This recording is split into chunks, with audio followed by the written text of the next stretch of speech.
Assalamualaikum warahmatullahi wabarakatuh. Sebelumnya selamat pagi Bu Devi. Saya di sini ingin presentasikan hasil praktek praker yang kemarin di bulan Oktober hingga Maret di TATV. Ya, saya lahirnya di Temanggung, tepatnya 12 Desember 2005. Mungkin saya lebih dikenal sebagai Bembeng. Terus saya tinggalnya di Jalan Rambutan 2 nomor 21 Perumnas Bumi Wonorejo. Ada sosial media saya, mungkin bisa di follow. Next slide. Ya, pada tahun 2012 saya masuk sekolah dasar, terus lulus tahun 2018. Pada tahun 2018 saya masuk di SMP sampai kelas 9 tahun 2020. Di tahun 2020 orang tua saya menikah lagi dan memutuskan untuk pindah di kota Solo mengikuti suami, dan saya ikut, dan akhirnya saya pindah di SMP Solo. Pada tahun 2021 saya lulus di bangku SMP dan masuk di bangku SMK semester 7, tepatnya di Broadcasting dan Perfilman untuk kejuruannya. Untuk PKL-nya saya di TATV, di posisinya divisi Aspro, di mana saya bekerja membantu produser mulai dari membuat skrip, rundown, dan floor director di bagian studio. Next. Oke, untuk soft skill dan hard skill sebelum PKL saya ada percaya diri, bertanggung jawab, naskah untuk feature, kamera, audio sedikit, etika, public speaking, produser, editing, sama lighting. Untuk yang setelah PKL saya masih ada percaya diri, komunikasi antar tim, etika kerja, public speaking, naskah untuk tidak hanya feature, ada naskah untuk program TV, untuk program feature yang lebih panjang lagi untuk durasinya. Untuk etika studio ada liputan, asisten direktur, sama lighting juga. Lightingnya pengoperasian lighting dari menggunakan kayak audio mixer. Next. Untuk keterkaitan normatif adaptif, ada bahasa Indonesia, bagaimana tata bahasa untuk membuat naskah maupun berbicara kepada narasumber, atasan, ataupun karya sama di TV. Untuk matematika, biasanya saya gunakan untuk menghitung durasi untuk liputan tapping maupun live secara di suatu tempat secara live. Untuk bahasa Jawa kita biasanya saya gunakan untuk berkomunikasi sesama kru yang biasanya tidak biasa menggunakan bahasa Indonesia, saya menggunakan bahasa Jawa. Untuk PPKN saya gunakan untuk etika kerja, bertemu dengan atasan maupun narasumber, tapi lebih banyak saya gunakan untuk narasumber karena saya langsung berhubungan dengan narasumber. Untuk sejarah, saya menjadi tahu asal mula TATV itu seperti apa, asal mula TMG itu seperti apa, berdirinya, pendahulunya, dan siapa yang pendirinya. Untuk agama, saya selalu terapkan berdoa untuk sebelum melakukan liputan, live, ataupun tapping, serta berangkat dari rumah ke tempat pakering. Untuk kejuruan, sudah pasti menjadi floor director, penulis naskah, produser, tata artistik, sama timekeeper. Slide. Untuk aspek pengetahuan selama PKL, saya untuk di tempat PKL kurangnya teliti dalam pembuatan skrip untuk feature yang berdurasi 30 menit, serta wawasan kata-kata untuk pembuatan skrip itu saya masih dalam ruang lingkup yang terlalu pendek, belum terlalu luas. Untuk solusinya mungkin saya bisa memberikan solusi lebih, saya membaca buku, karena menurut saya membaca buku dapat memperluas wawasan kata-kata yang mungkin bisa saya gunakan untuk pembuatan skrip naskah maupun skrip untuk feature yang durasinya panjang. Untuk aspek sosial PKL, hubungan sosial terhadap TATV tidak terlalu sulit untuk bersosialisasi dengan kru di bawah underground, mau jadi bagian teknisi kamera, audio, maupun pembimbing yang lebih banyak berbicara seperti Mas Gilang itu membuat saya lebih cepat untuk bersosialisasi tanpa halangan suatu apapun. Mungkin karena sama-sama kita bisa berkomunikasi, karena kita sering bertemu, akhirnya untuk sosialisasinya tidak terlalu sulit. Untuk aspek fisik PKL terhadap sekolah itu tidak terlalu banyak perbedaan antara alat yang digunakan di DATV maupun di sekolahan. Mungkin yang perbedaan cuma ada 4 kamera NX70 DATV menggunakan itu, terus lampunya lighting mereka menggunakan lampu parlet, terus ada mixer video, sedangkan di sekolahan masih menggunakan mixernya secara terpisah, sama di sana sudah menggunakan mixer lighting yang itu salah satu alat yang saya baru pelajari kemarin, dan di sini masih menggunakan lightingnya secara langsung paten. Ini beberapa dokumentasi selama saya PKL, tidak terlalu banyak, sebenarnya masih ada banyak cuman tidak saya masukkan. Untuk yang di sebelah kiri bawah ini itu adalah event terakhir saya di DATV, yaitu Ramadan di sini bersama Pengadian. Di situ saya berperan sebagai fotografer yang saya mengikuti jalannya pawai motoran touring dari Pengadian Cokronegaraan sampai di alun-alun Karanganyar. Untuk yang atasnya kiri bawah itu adalah event terakhir juga mengikuti saya di DPD daerah, yaitu salah satu program Rembuk Kota Solo, itu terakhir saya. Dan yang di sebelah kanan itu event kedua saya setelah HUT DATV, yaitu catering pengusaha wajib pajak yang diselenggarakan di Balai Kota Solo. Dan yang di kanan bawah itu termasuk salah satu program acara televisi DATV, yaitu Ngaso, yaitu kebetulan narasumbernya dari Lanut Adi Sumarmo, membahas tentang, kalau tidak salah itu PPDB, tentang PPDB SMA Pradita Dirgantara. Untuk yang kiri atas itu kebetulan kedatangan dari aktor filmku Kejar Mimpi, di mana saya mau diberikan tugas bersama teman-teman untuk membuat salah satu iklan promosi tentang Ku Kejar Mimpi yang bersama teman SMK 6.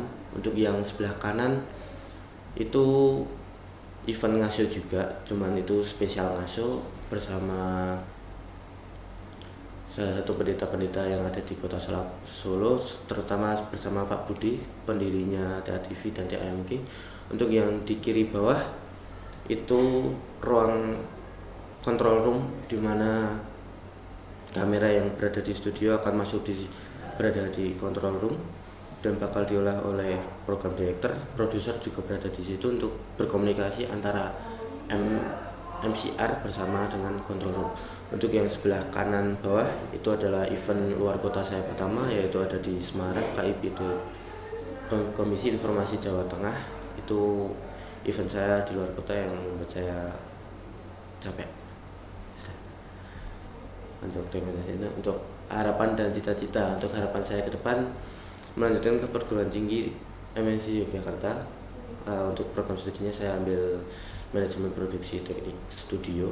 Untuk cita-cita, semoga saya dapat mengubah nasib kehidupan keluarga saya dapat bekerja di televisi nasional yang ada di Indonesia maupun di luar negeri juga, puji Tuhan. Mungkin segitu saja untuk presentasinya. Terima kasih Devi untuk pembimbing saya selama PKL selama 6 bulan. Terima kasih untuk presentasinya.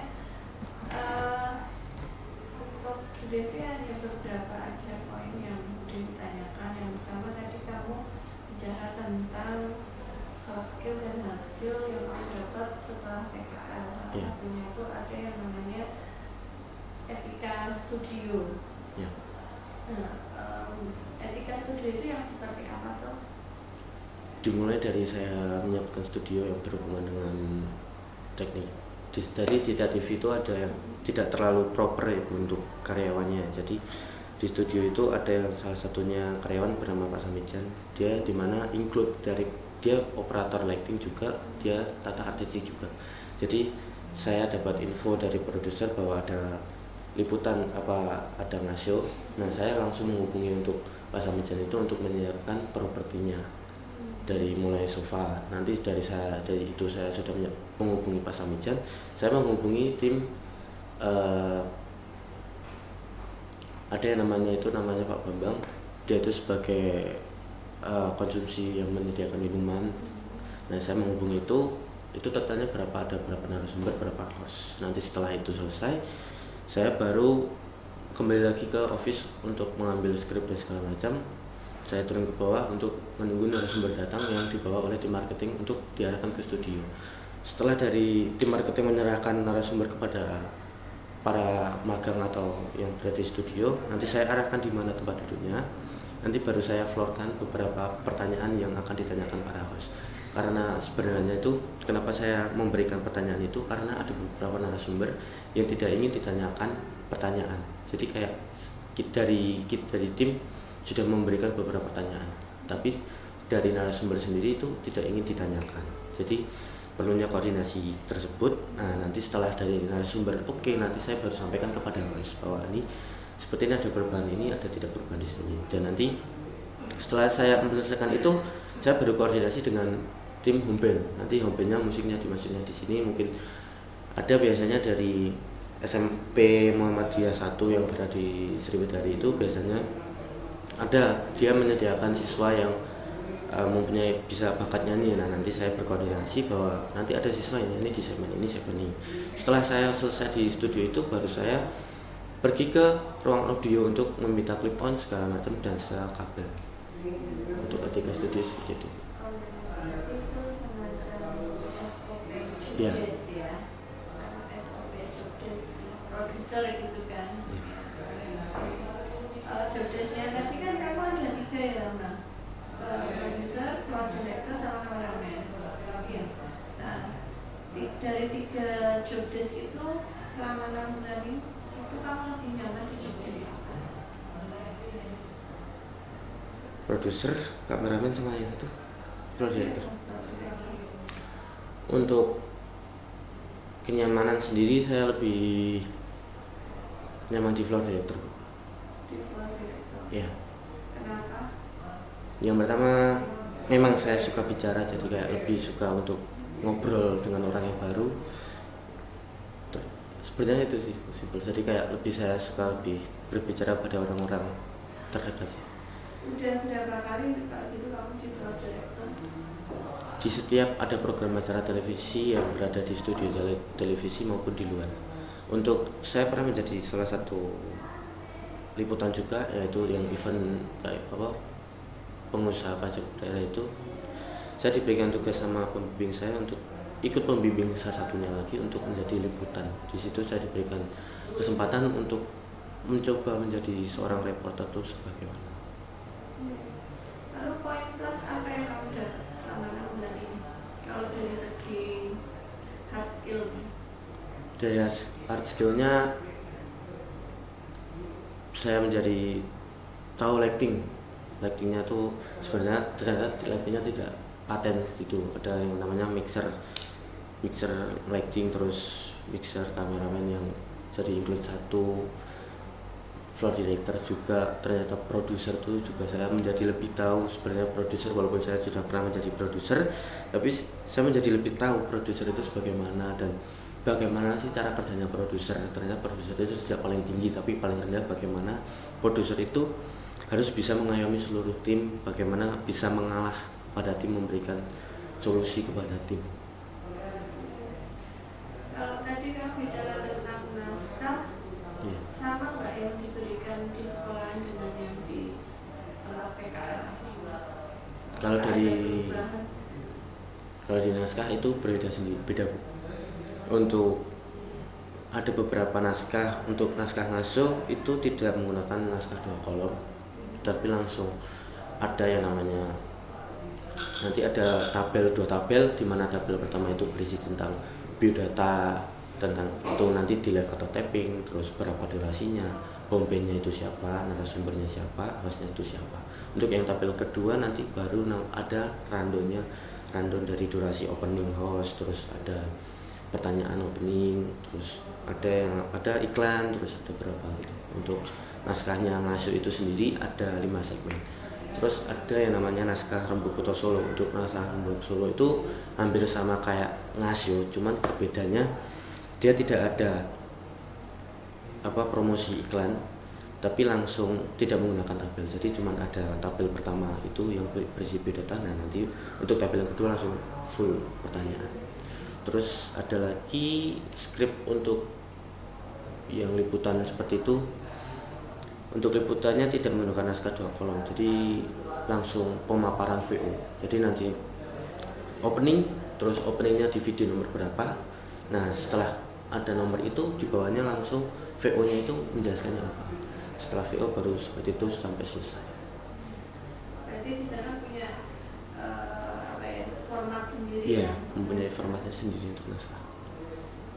Terus kendala yang paling besar menurutmu selama 6 bulan di ATV? Menurutmu paling berat lah. Untuk paling berat itu sebenarnya manajemennya dari TV sih.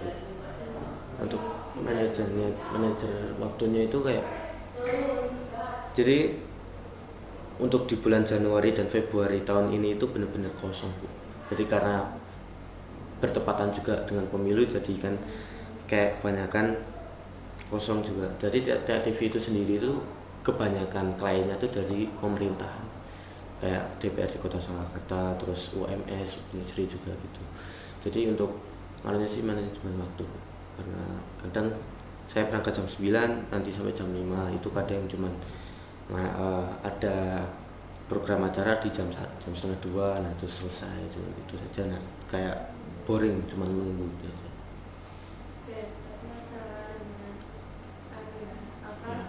Tidak ada job desk pas bulan itu gitu ya.